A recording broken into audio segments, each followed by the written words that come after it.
Jaya Radha Madhava Kunja Bihari.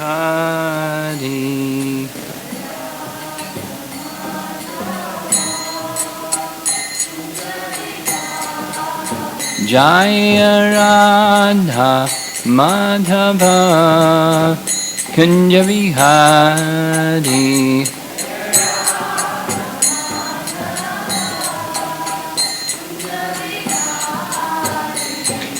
Gopi Jana Balabha Girivaradhari.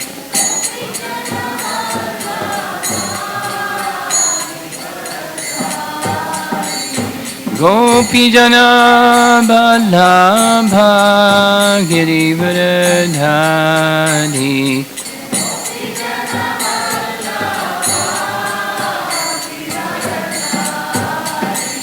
Jasodanandana Braja Janaranjana.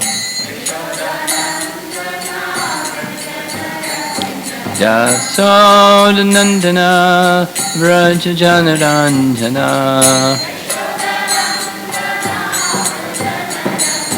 Jamuratira Vanachadi.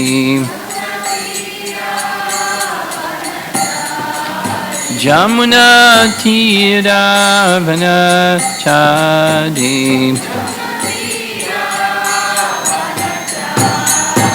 Jaya Radha Madhava Kunja Bihari.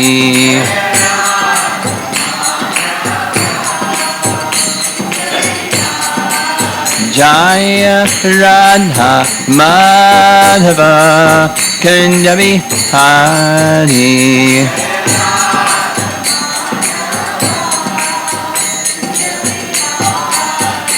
Gopi Jana Balabha Girivaradhari.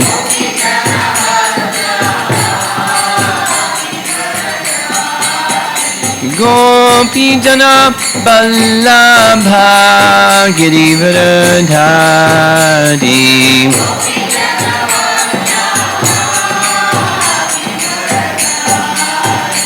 Jasodanandana Braja Janarandana. Jasodanandana Braja Janarandana. Yamunatira Vanachadi. Jamunatira Vanachadi. Jaya Radha Madhava Kunja Bihari.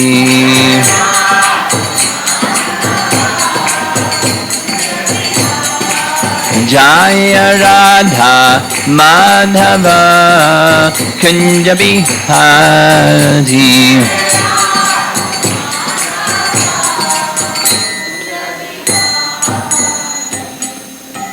Jaya Vishnupat Paramahamsa Pariviragacharya Astatarasta Sisi Mati Swami Prabhupada Ki Ananta Koti Vaishnavarinda Ki Grantaraj Srimad Bhagavatam Ki Gaur Premanand.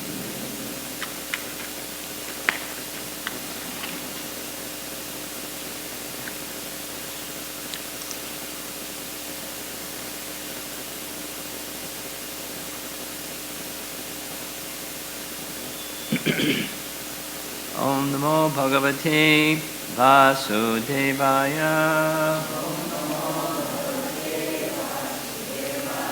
Om Namo Bhagavate Vasudevaya.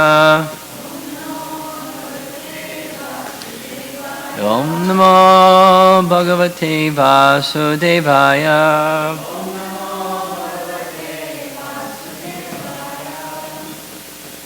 Continue this morning with Canto 3, Chapter 23.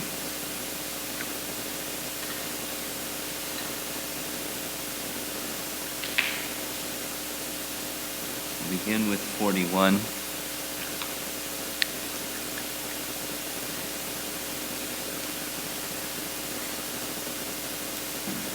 Yesterday we heard the places that Kardama Muni and Devahuti visited. Vast travels. It gave us some picture of Mount Meru and the inhabitants of Mount Meru and the ruling persons in the 8 directions, the Devas, and Kardama Muni's capacity surpassed them as far as freedom and his mystic power, all for the purpose of the Lord's service.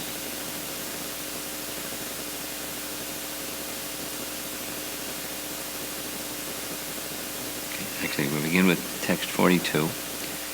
What is difficult to achieve for determined men who have taken refuge of the Supreme Personality of Godhead's lotus feet? His feet are the source of sacred rivers like the Ganges, which put an end to the dangers of mundane life.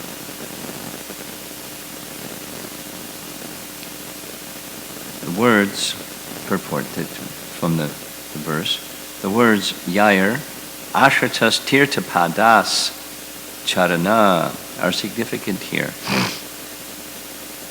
The Supreme Personality of Godhead is known as Tirtha Pada. The Ganges is called a sacred river because it emanates from the toe of Vishnu. It doesn't exactly emanate from the toe of Vishnu, but it washes the toe of Vishnu. But the Ganges is meant to eradicate all the material distresses of the conditioned souls. For any living entity, therefore, who has taken shelter of the holy lotus feet of the Lord, nothing is impossible. Kardama Muni is special, not because he was a great mystic, but because he was a great devotee. Therefore, it is said here that for a great devotee like Kardama Muni, nothing is impossible. Although yogis can perform wonderful feats, as Kardama has already displayed, Kardama was more than a yogi because he was a great devotee of the Lord, therefore he was more glorious than an ordinary yogi, as it is confirmed in Bhagavad Gita. Out of many yogis, he was a devotee of the Lord, is first class. Interesting translation. For a person like Kardama Muni, there's no question of being conditioned. He was already a liberated soul, and better than the demigods, who are also conditioned. Although he was enjoying with his wife and many other women, he was above material, conditional life. Therefore, the word Vyasanatyaya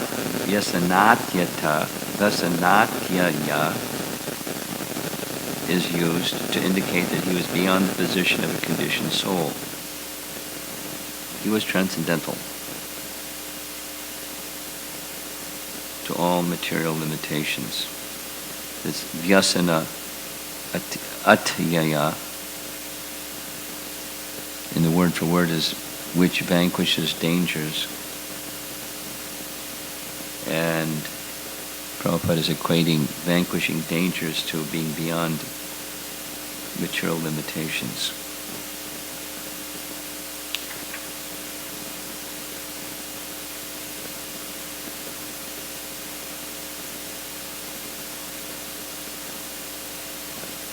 Well, the next verse describes that he, after those travels, he returned to his hermitage.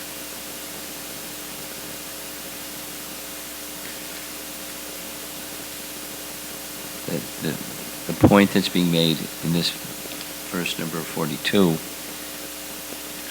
is quite similar to our discussion yesterday evening, how to address difficulties when they arise in our devotional service. So that's the downside, or the misfortune side.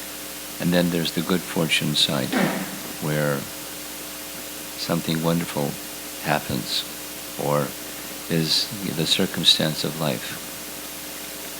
Not necessarily an event, but just good fortune, seemingly whatever, prosperous or successful, or good in school, or good at mridanga playing, or some kind of achievement. And one can be gladdened by this and saddened by that.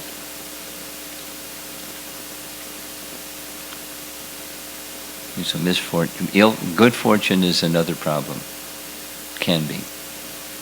Good fortune. The fruits of piety can be a problem, given the spirit of living entity trying to be the enjoyer. That's why we're in this world. So, good fortune plus the spirit of enjoyment, and we have a problem. We have pride, and it accelerates or strengthens the mood of wanting to be the enjoyer. And attempting to be the enjoyer, becoming entangled.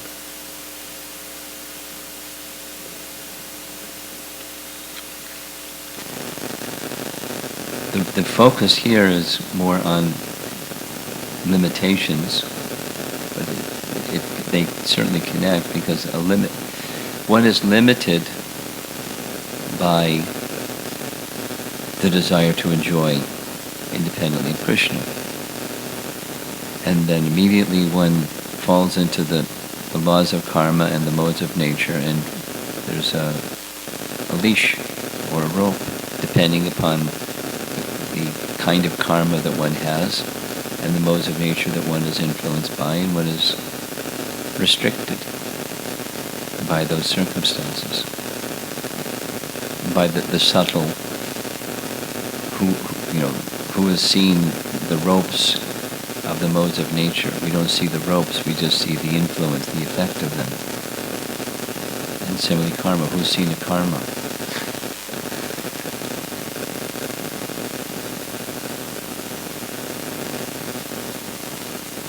But these subtle laws of nature we're in the grip of them. They have control of the living entity.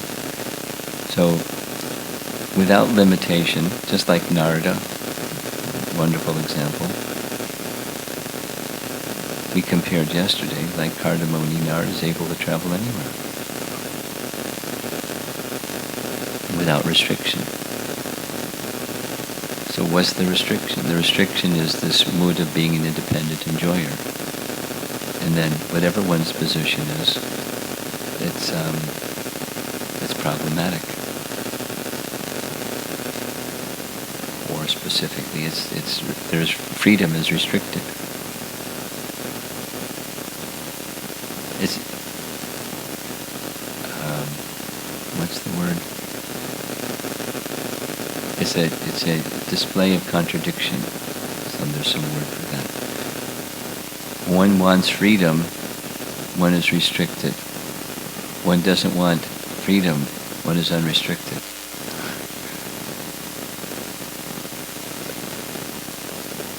And the not wanting freedom means not wanting to be independent from the personality of Godhead, or wanting to be fixed at the lotus feet of the personality of Godhead. Exactly the reference here. Tirtha padas charana. Ashatas tirtha padas charana.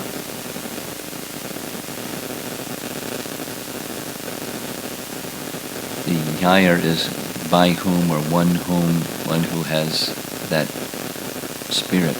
They just want to be at the lotus feet of the personality of Godhead.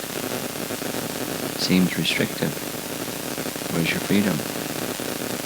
One takes that position, there's no material limitation. There's not only a leash that's long, there's none. And the leash is an invisible one, or a voluntary one. I submit myself to the lotus feet of the Supreme Lord.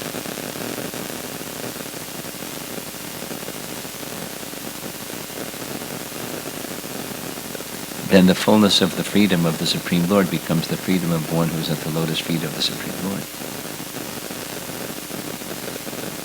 It's a contradiction of terms, apparent contradiction of terms.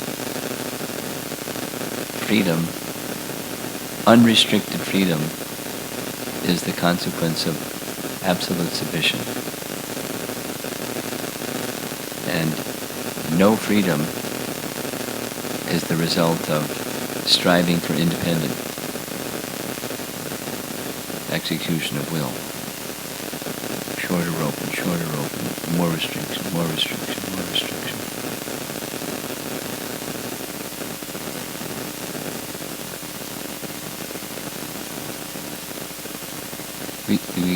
We struggle with our false sense of independence.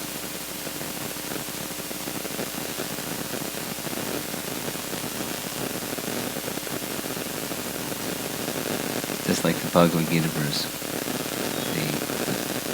the Mama Maya Doratya, the difficult struggle with Prakriti.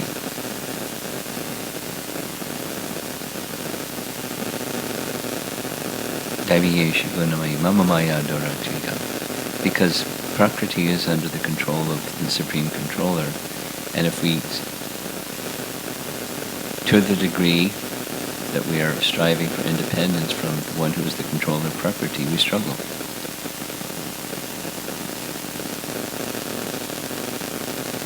And even trying to get free from the struggle, we can't do it on our own.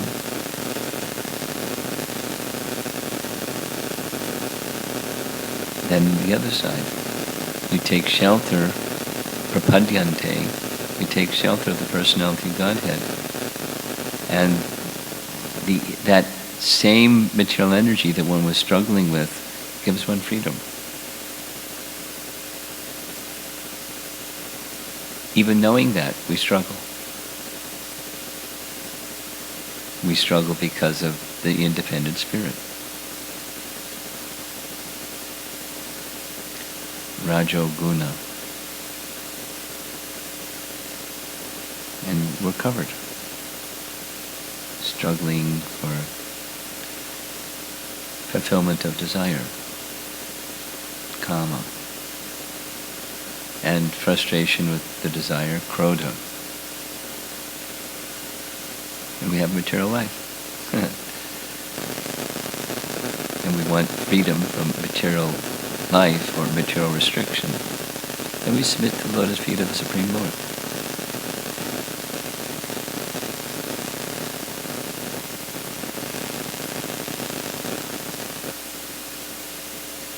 That's a free will choice.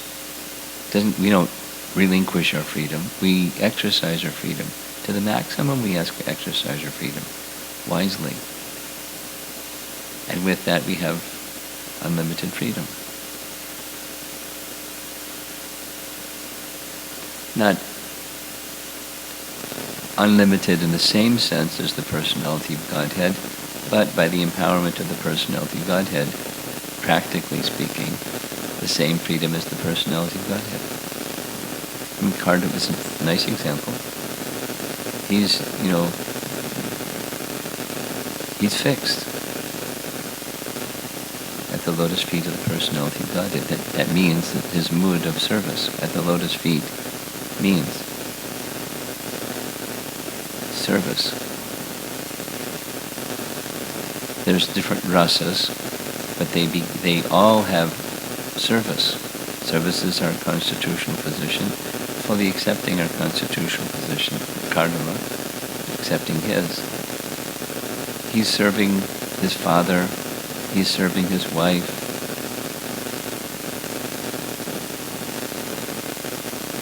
He is serving others under the indication of the personality of Godhead. And what would somebody do if they had a mystic power like Kardama to create a city that can fly around? I mean, Shalva got such a benediction from one who had similar freedom, and how did he use it? Trying to destroy Krishna. So the machine was destroyed, and so was he.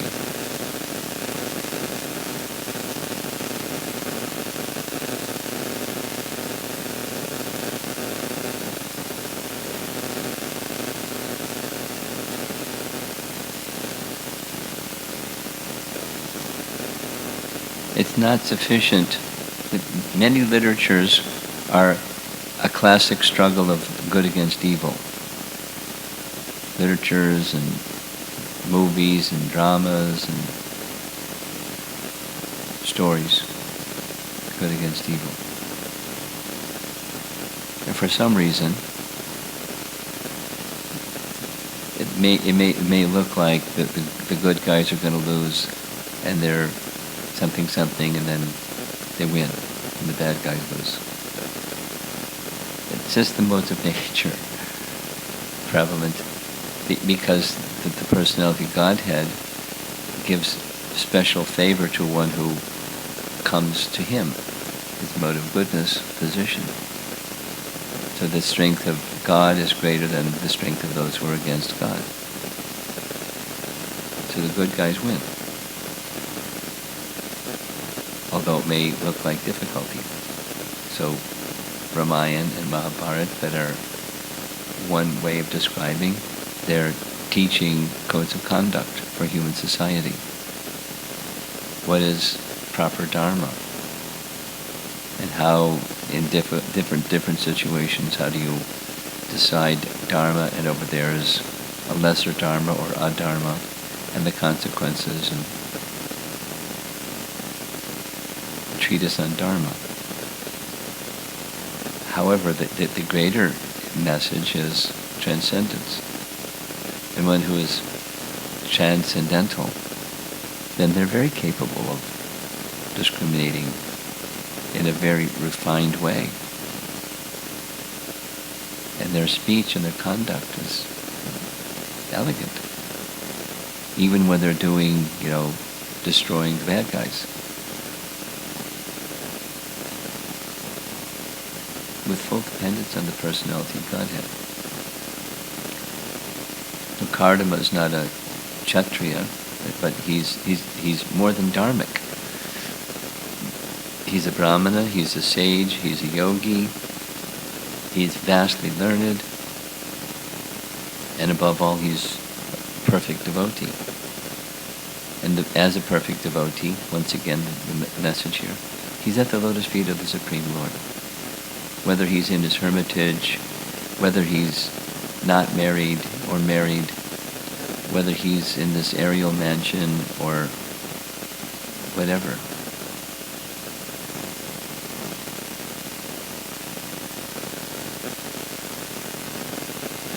Very special. And we're hearing, not all yogis that have mystic powers are in that position. Go to the other extreme. Demons have mystic powers. Some demons have mystic powers, or like fabulous mystic powers.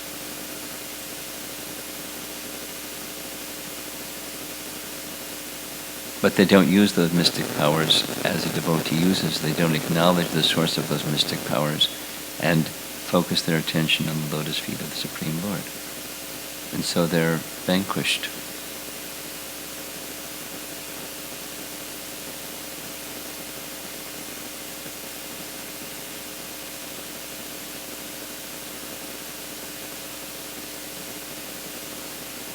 strong message. The last part, the lotus feet of the Lord, Prabhupada makes this nice.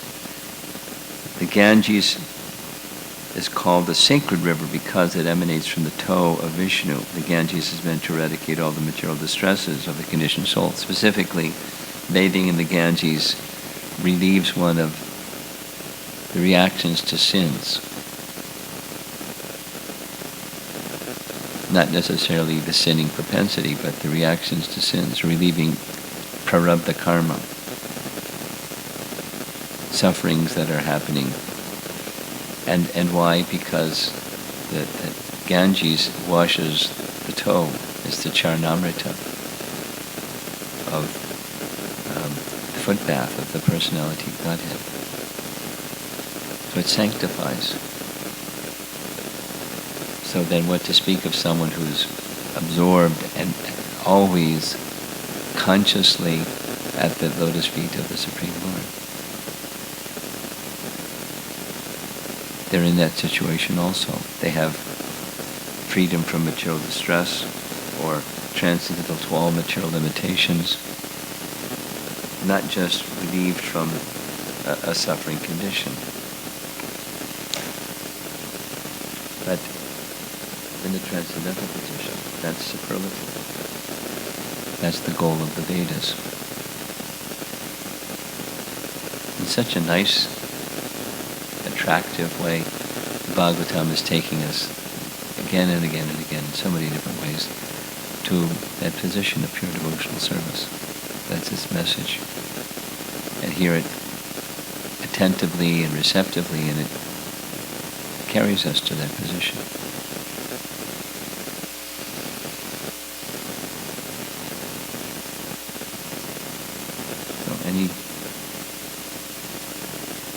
Any comments or discussion?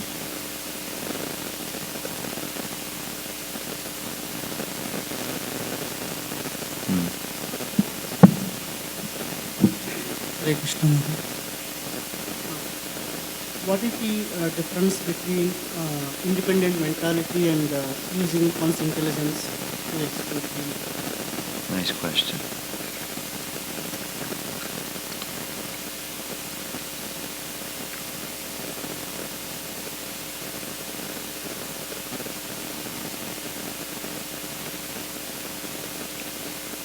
Pranipat, the major factor of differentiating between the two is someone who is independent. They're not submitting themselves to some superior authority. And one who's using their intelligence wisely is.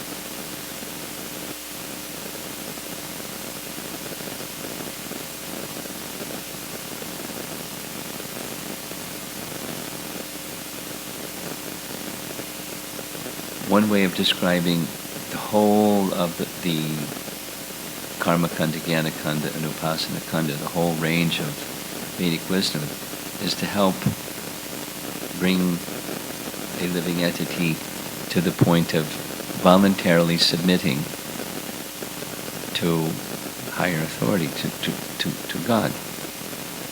Even if it's just regulating their worldly activities with the aim of enjoying their worldly activities and prospering better in this life and the next life and so on. Just very material motivation, but submitting to higher authority, submitting to God through the codes of the Vedas.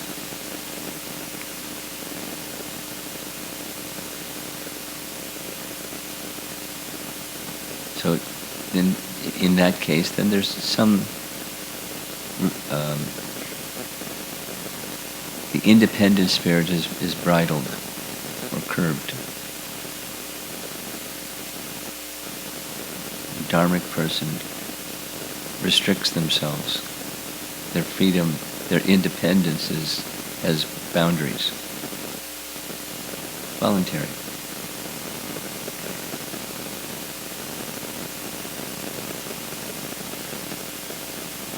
And say more specific to our lifestyle as practicing devotees, a independent-minded person.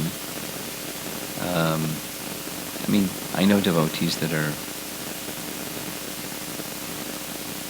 independent-minded more so than others that are less independent-minded. But ultimately, some of those, they know what their limits are, and they stay within those limits. And because of their independent-mindedness, just to see that they're engaged in Krishna service, not otherwise, some unusual amount of parameter of freedom is given. Curb that tendency too abruptly or harshly or,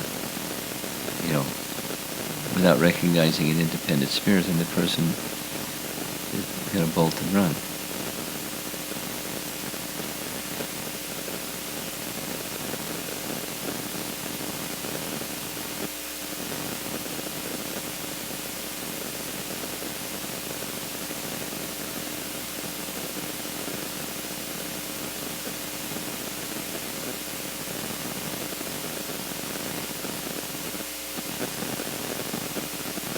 Ideally, the spirit of that independent personality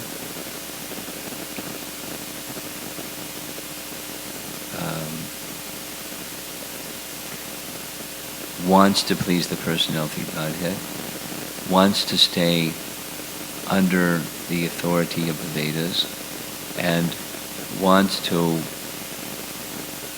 with a degree of freedom, execute the duties of their life under authority.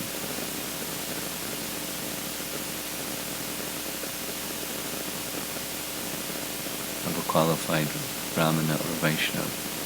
These are terms that Bhishma Deva expresses in his teaching to Yudhishthira.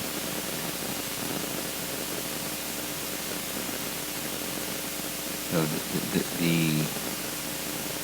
the risk is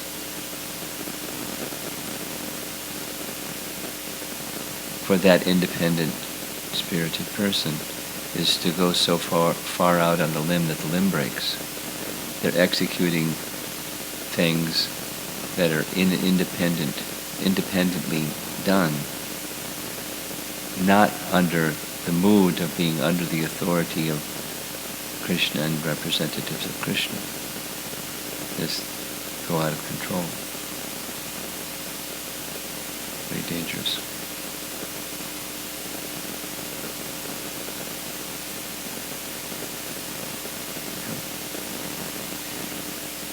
Something else?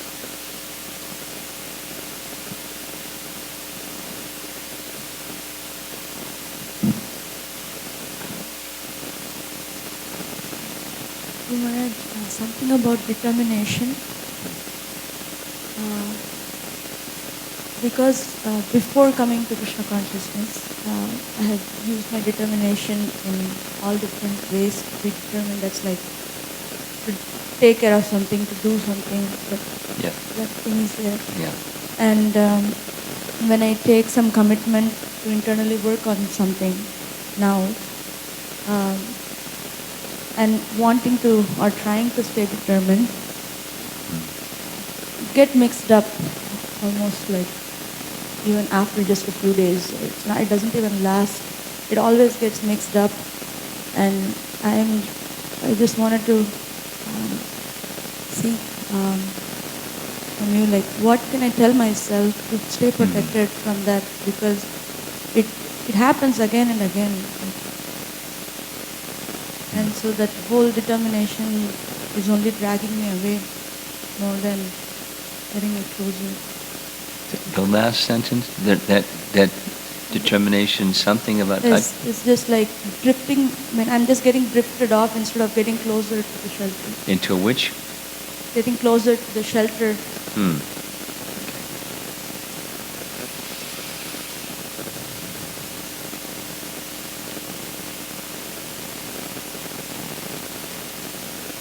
A little bit like Manasi Ganga's question yesterday. My thought is going to Prabhupada's example of the child that has walking propensity. And if the child who has walking propensity takes a half a step and tumbles, you get up and try again, get up and try again. Because walking propensity is within, by practicing to walk, the child eventually can walk. And for somebody, determination may be easier, and for someone, determination may be more difficult. Walking may be easier for one child and less easy for another. But walking propensity is there. So that message is a message of don't lose faith. Just continue. If you have the right means, you strive by right means, and you'll be assured of success. Same message as to Manasi Ganga yesterday.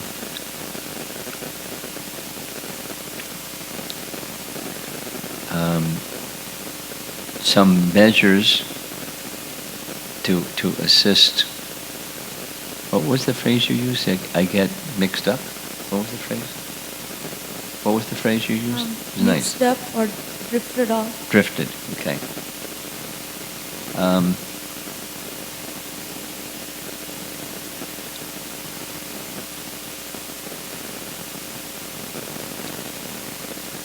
Don't take too many things that you want to improve on at one time, because then it's easier that nothing happens. And if you stay focused on something or a couple somethings, it's easier.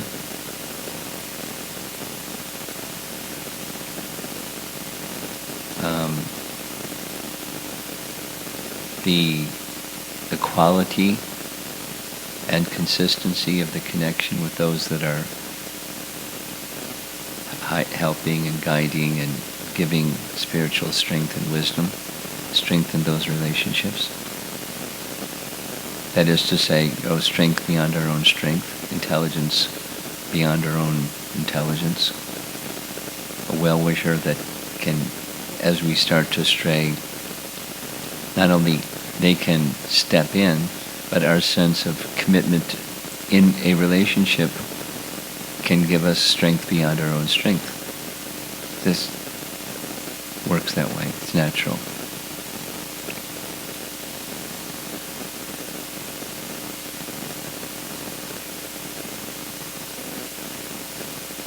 Like a child, if they understand the love that exists within the family, they don't want to act outside of the values of the family. It's strengthening. I'm not going to do things some of the other kids in school do just because it's not what our values are, and I don't want to disappoint and betray. Like that, it's a strength beyond our own strength. And there's other reasons. There's good reasons why our family values are we don't do such and such things. So that's another support. Why the big why about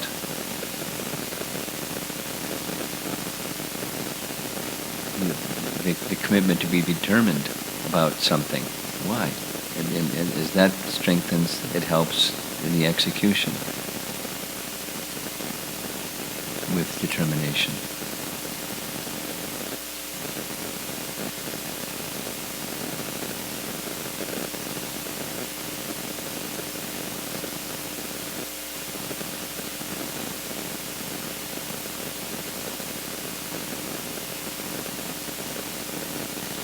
The only other thing I can think at the moment is recalibrate your expectation, self-expectation, and the self-expectation with, as you started your question, determination to do things before I became a devotee. Those were largely on the material side, and the things that you're likely trying to be determined about are on the spiritual side and more subtle. So the expectation, rather than achieve, is the expectation of continue to strive, and as long as it takes, because the goal is clear and it's a worthy goal, and so the dedication to continue to strive, because otherwise one can become disappointed in oneself and discouraged and lamentation and weakened because I didn't achieve my goal. So recalibrate the expectation as I'm going to continue to strive by right means.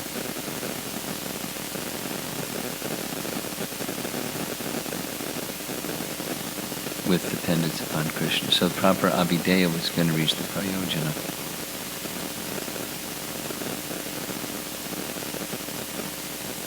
Yes.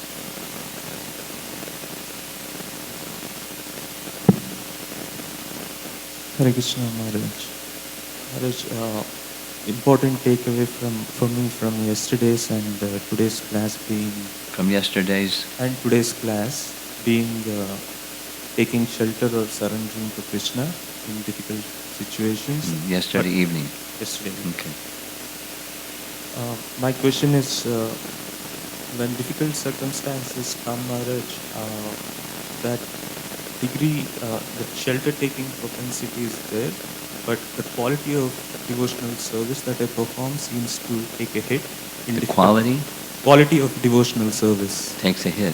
Takes a hit in difficult when there's a difficulty. In difficult circumstances. So I was just trying, from today's class, I was just trying to understand if the quality of devotional service can naturally come to the degree of shelter or the surrender. Why not? Or is there some internal cultivation that we also need? Sure. Taking shelter of Krishna cultivation. In other words, it's similar. Don't lament because you're not perfect yet. You strive by right means, faithfully, and taking shelter of the resources that Krishna has given you. And continue. And it's good to recognize my determination in devotional service takes a hit. I mean, you're saying it one way, she's saying it another way, and Manasi Ganga was saying it in another way. But it's the same message. It's, affinity for the temporary. And that's just our circumstance. So what do? Recommit, reinvest, refocus on shelter-taking, unconditional shelter-taking. And just refocus. Strive by right means. You'll get there. You heard something? Yes.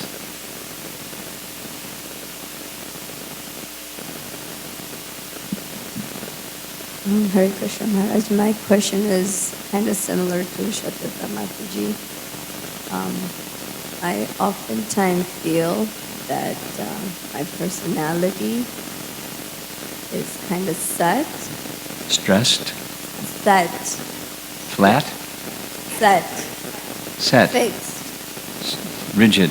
Rigid. Okay, inflexible. Yes? Yes. Okay.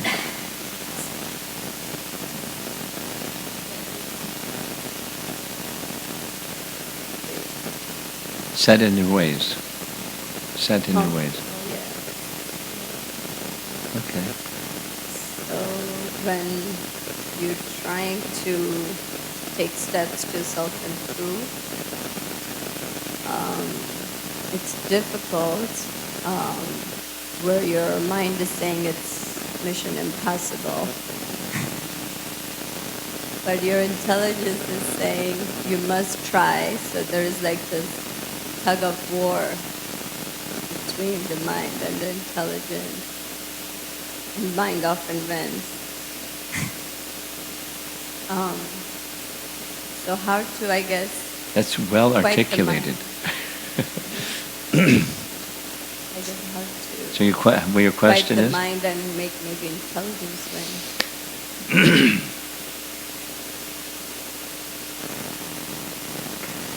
Dadami buddhi yogam tam. Tesham satata yuktanam. You know the verse? 10:10 Bhagavad Gita. Bhajatam priti purvakam dadami buddhi yogam tam. Yena mamupi antite. Unto those who are constantly devoted to me, satata yuktanam, bhajatam, engage in my devotional service, priti purvakam, with love, with feeling. Then the intelligence needed to go beyond the mind wins too often, Krishna can give that intelligence. You know, not the ordinary kind of intelligence, but a strengthened spiritual kind of intelligence, specifically how to go to Krishna.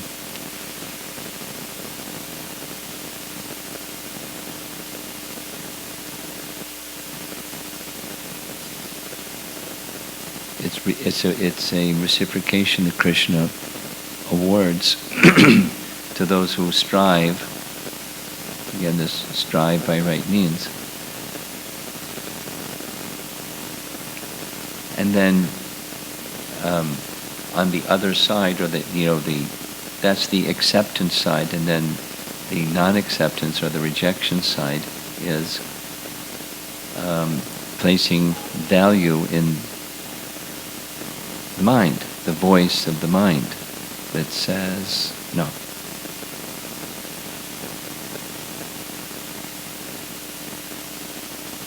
Same territory, same as the response to Manasi Ganga. Don't place so much value in the mind. My dear mind, you've been ruling lifetime after lifetime after lifetime after lifetime. And you know what? You haven't done such a good job. So, for the rest of this life, I'm just not going to pay attention to you the way that I used to. You can make some noise, that's okay. But I'm just not going to listen to you, the same way that I listened before. I'm going to listen to Krishna's words. This one lifetime. Neglect the mind. Bhaktisiddhanta gives these two remedies. Beat the mind and neglect the mind. And the beat the mind, Prabhupada would say over and over again, before you take rest, 100 times with a broomstick, beat the mind. When you get up in the morning, 100 times with a shoe.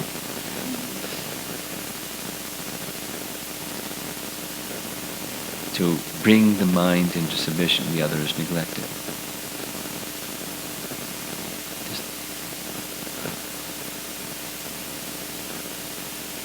So supposing a mother and a child, in the case where the child is, doing anything and everything to get attention. Because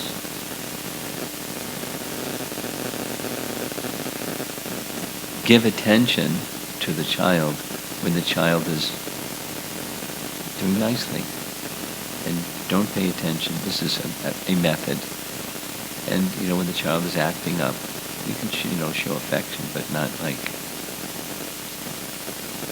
because it just, showing attention just reinforces the bad conduct to get more attention. Show affection, reward the nice behavior. So it's the same, the mind, direct the mind to Krishna. And the mind is saying no. I know some children, it's their favorite word. Whatever it is. Come have dinner, no. Stay in your room and don't have dinner, no.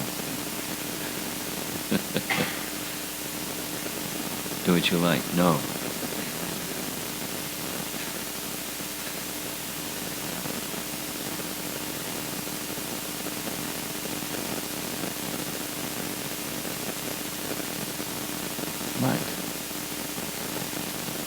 The mind isn't able to discern the best interests of the soul. The mind is the repository of desire. when the mind doesn't want to let go of that treasury of desire. It's in ignorance. We don't place value in it. We place value in the indication of Krishna. And it takes some cultivation to go to the indication of Krishna instead of to the mind. However long it takes. So that's the withdraw from that which takes one away from Krishna and invest in that which takes one to Krishna. Anukulyasya sankalpa.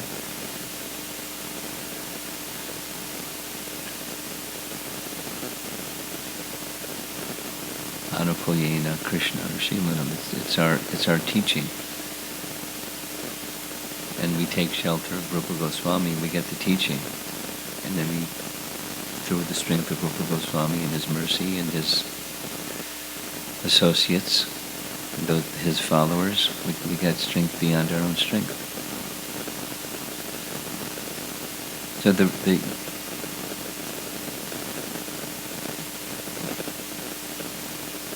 being set in your ways and the mind being the guardian of those ways, it softens with bhakti.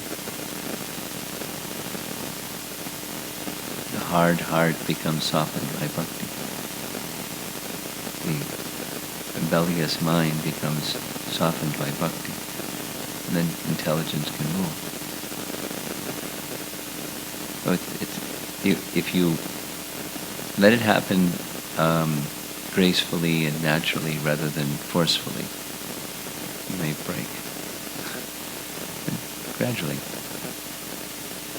naturally. Just drops of water, then the hard, dry soil can soften and then become pliable. Hard slate. When the creeper of bhakti grows, and the ruling of the mind to keep one set in one's ways can change by the power of bhakti. Srila Prabhupada ki jai.